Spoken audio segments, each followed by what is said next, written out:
Thank you for your patience. For those of you that have been watching, this is an example of the last updates I was doing before the big beta one. So the Unplugged store is a whole reimagined thing, and if you can see, there's a to the bottom right, this red square. That's the new icon for the Unplugged Messenger app. This is the new icon for the Unplugged Switch, and I'm like, oh, that's cool. So they're pushing out the updates to the apps before they push out the big update for the whole look and feel.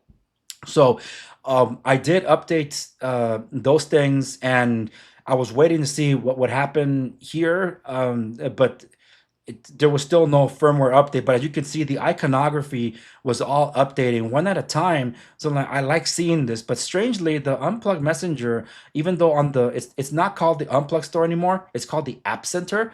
The App Center, while it does show the updated icon, I uninstalled the Unplugged Messenger, I reinstalled it. It still shows the old one. So that was then, and even in the refresh one now that we're about to see. But this is what it looked like, and I showed. That's what I was showing you before the beta update that was pushed on August 18th. The firmware is officially 2.00.85. They do a complete camera app UI redesign. So they reimagined the camera app, a complete redesign of the privacy center, which we're going to get a look at. The only thing I don't show you is the camera, but we'll get a look at the privacy center, the VPN and firewall statistics widgets to the left home screen, and you'll see what that looks like. Some screen time, added screen time usage. They updated the icons, most of them. New wallpaper. Yeah, about that. That's like system built because I cannot find out wallpaper in the phone. So I can't change the lock screen wallpaper to something that I've seen. I don't see it preloaded per se, but maybe I'm just not looking in the right folder.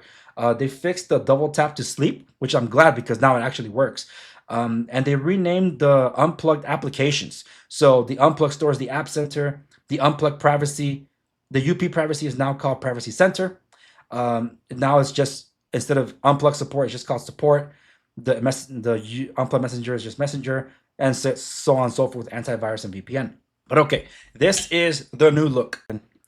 So this is the new iconography. And you can see the Unplugged Messenger app is the only one that doesn't show the updated app icon, but everything else is just more eye-popping. It looks modern, it's sleek. This actually goes with material design, which is something that I like and enjoy. So that's good.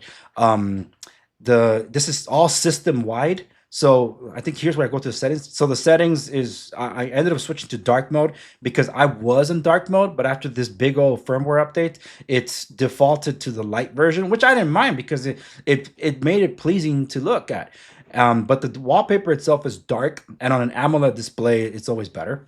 So now this is dark mode, and that's not drop frames anymore. That's actually because I did a fresh restart on the phone and it needed a little bit to kind of actualize. So the first few movements to it was a little glitchy. But this is the look at the widget. So for those of you on Android, you swipe to the left, you'll get like this briefing on like Google Home. This is kind of the same principle. So you get all these quick controls at the top, like Bluetooth, microphone, camera, location, which is really cool. You turn off the microphone here on this widget and you try to turn on Bluetooth from the shade, the notification shade, you will not be able to. You'll get this error thing that pops up, and it'll say that it's blocked by the Privacy App Center. So now here, this is where they call it the firewall now. That's what I said. This is like truly inspired by, whatchamacallit. It's inspired by the Apple Health. So imagine Apple Health, but it's for your trackers. So this thing's blocking trackers. I didn't know that Lightroom was the one that was leeching the most or communicating the most. You can actually go through the options here. You can see the usage. You can go over to the controls, and you can, this is like a reimagining of the privacy app that they had before. I gave a walkthrough of it after they did a big refresh with it. They revisited the whole thing and did it this way, which is pretty nice. So after the controls, you get to access, and access is basically where you can reconfigure some of the things like your fingerprint, the shortcut buttons, lost mode just in case, and scheduled reboot.